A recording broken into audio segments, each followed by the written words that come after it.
Vamos lá, vamos falar da SAF do Fluminense, né? Mais uma vez, eu já fiz um vídeo sobre esse assunto, né? Lá quando a proposta da LZ Esportes foi apresentada, né? Me coloquei a favor, né?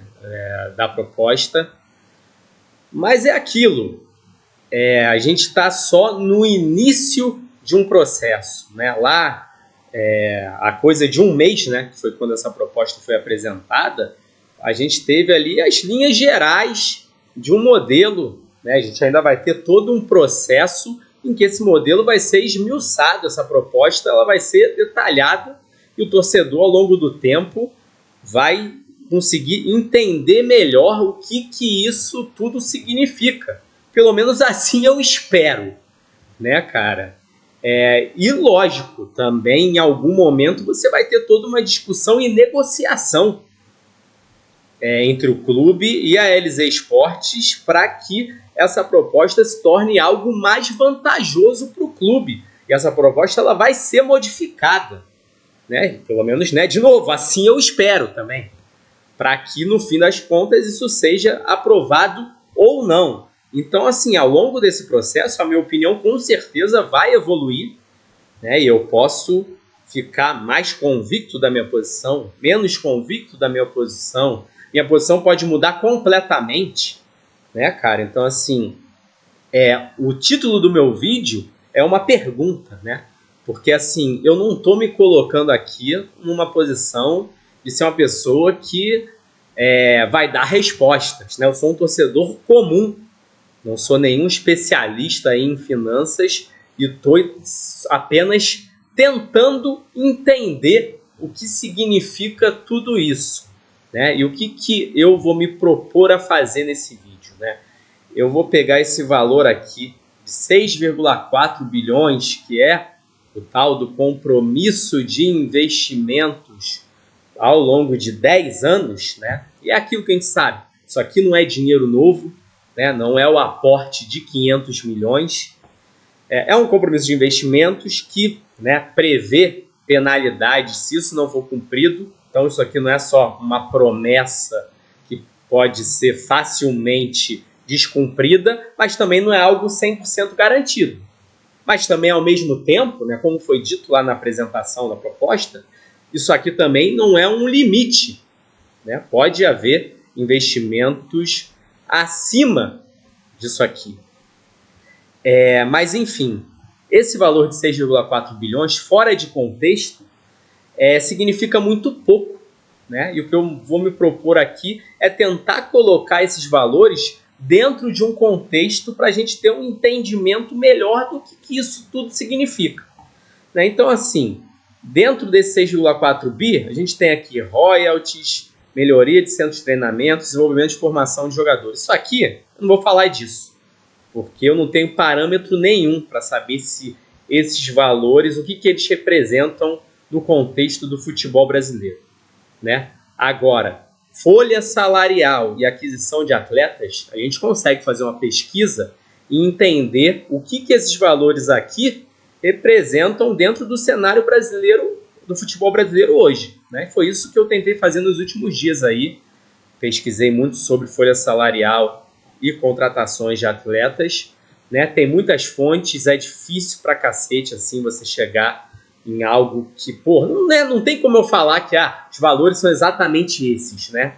Tem muita fonte, muita reportagem, é muito difícil chegar a valores exatos, mas eu decidi que, falando de folha salarial, eu vou usar o relatório Convocados, né, que é um relatório que tem sido muito utilizado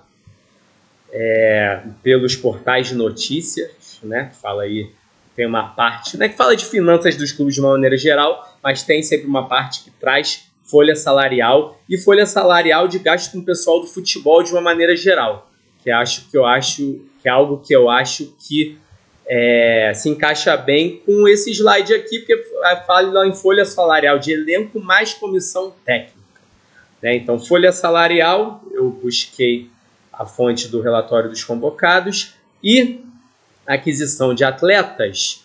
Eu, cara, vi muita matéria, mas no fim das contas eu resolvi ter como base o Transfer Market, e aí eu usei o ChatGPT para fazer um ranking aqui dos últimos 4 anos, né? 2022, 2023, 2024 e 2025.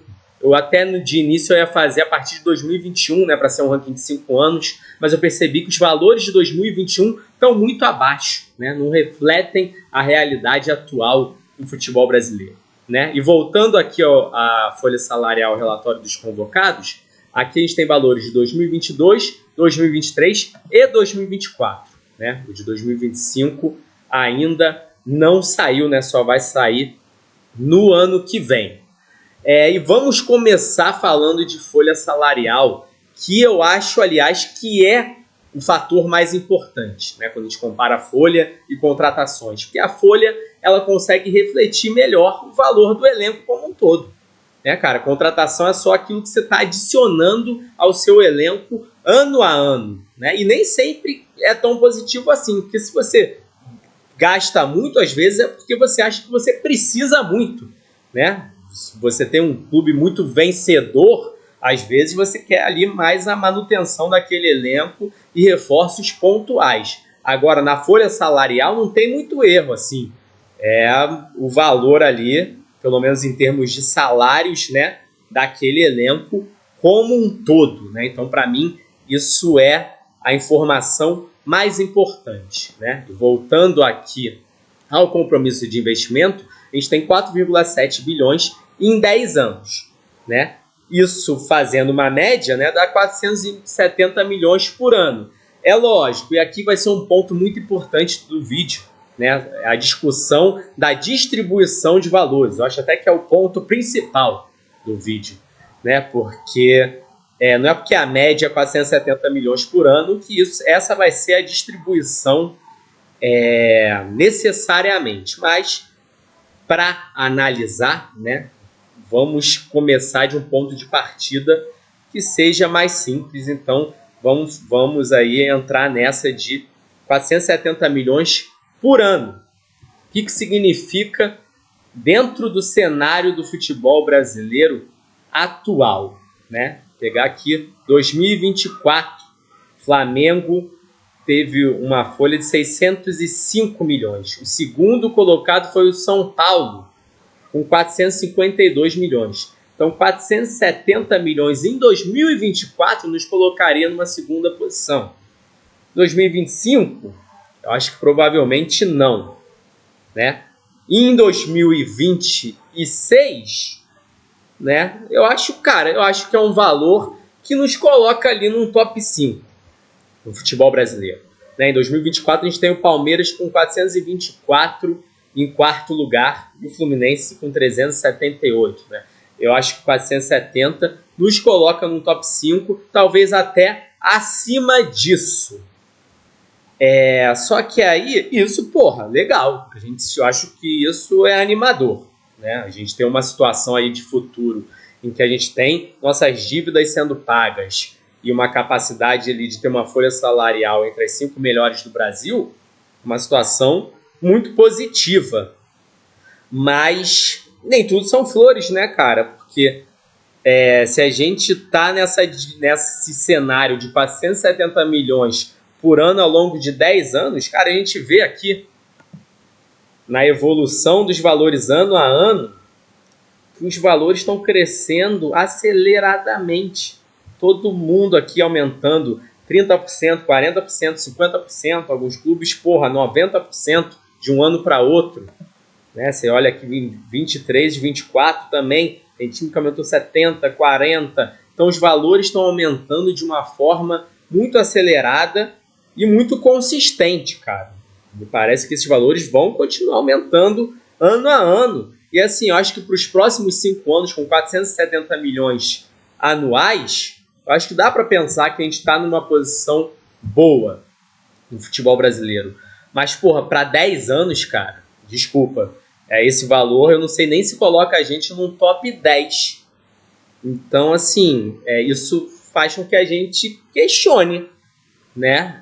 Isso vai ser assim mesmo? Será que a gente não vai começar com uma folha menor do que 470 milhões anuais e isso vai crescer ao longo do tempo, para a gente não terminar esse período de 10 anos tão defasado, né? Mas ao mesmo tempo, eu acho que isso meio que vai contra um pouco o discurso da própria apresentação da SAF, né? Que era uma coisa de colocar já no ano que vem o Fluminense no patamar de 26 milhões por mês, né, de folha, contando só elenco de jogadores, o que colocaria a gente meio que ali segundo ou terceiro lugar, né, e que é uma coisa bem mais condizente com um valor anual ali de 470 milhões que eu estou colocando.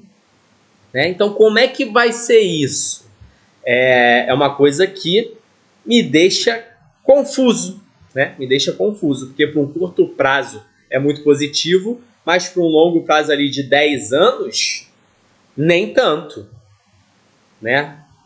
E quando a gente fala de contratação, a lógica é meio que a mesma, né, cara? Porque se pegando a média aí dos últimos 4 anos, e aí voltando, né, aqui ao slide, 1,1 bilhão em 10 anos, dá 110 milhões por ano. Eu vi gente falando aí que isso é pouquíssimo.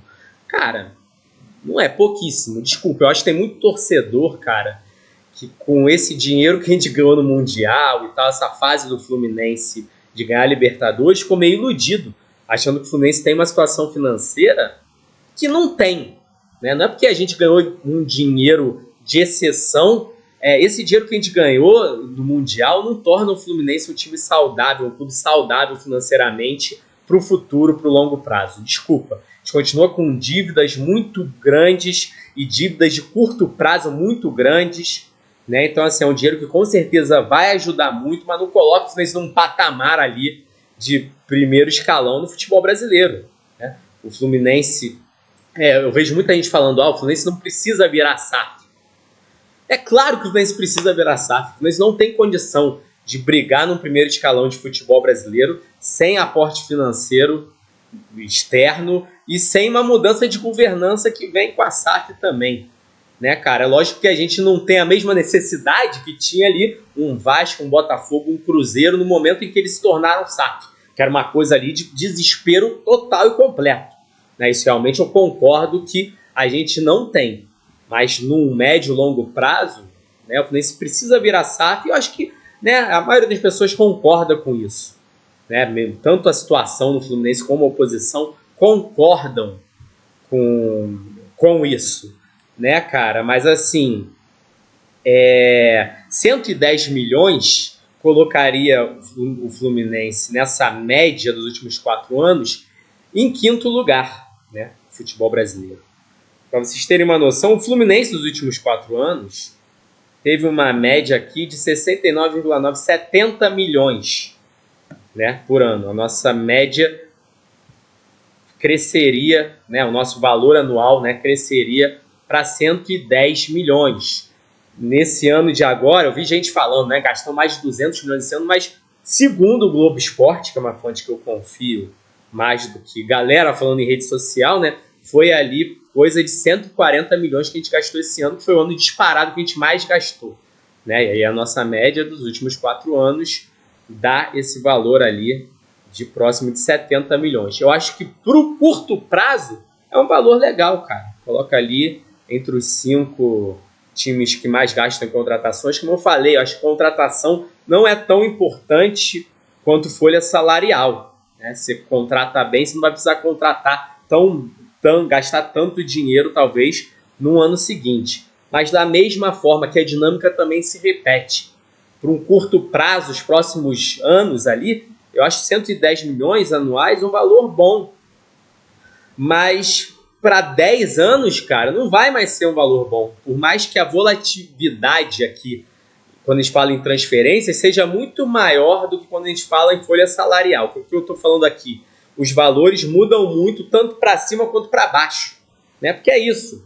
Tem ano que eu não vou precisar contratar muito, meu elenco está muito bom, eu não perdi ninguém. Então o meu valor em contratação vai cair drasticamente. Tem ano que eu vou precisar contratar muito. Então assim, a volatilidade aqui é muito maior então não tem uma segurança tão grande em relação a crescimento anual de todos os clubes, falando em contratações como eu tenho quando eu falo em folha salarial. Mas mesmo assim a gente consegue enxergar uma tendência de crescimento desses valores, né? Em 10 anos esses valores vão crescer muito e 110 milhões vai ser um valor que vai ser defasado, cara.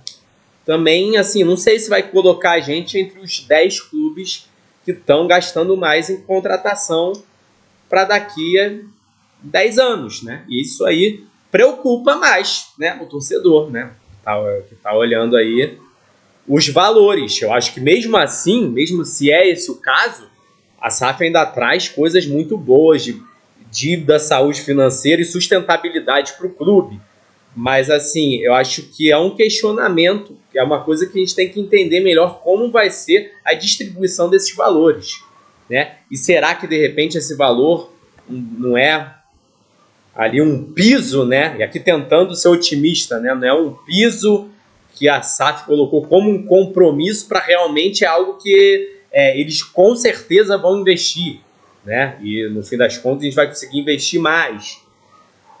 Ou não, né? Então, assim, eu acho que isso é uma coisa que tem que ser esclarecida, porque os valores, se começarem bem, vão cair muito. E só não vão cair muito se não começarem tão bem, não vão colocar o Fluminense numa situação ali, como a apresentação da SAF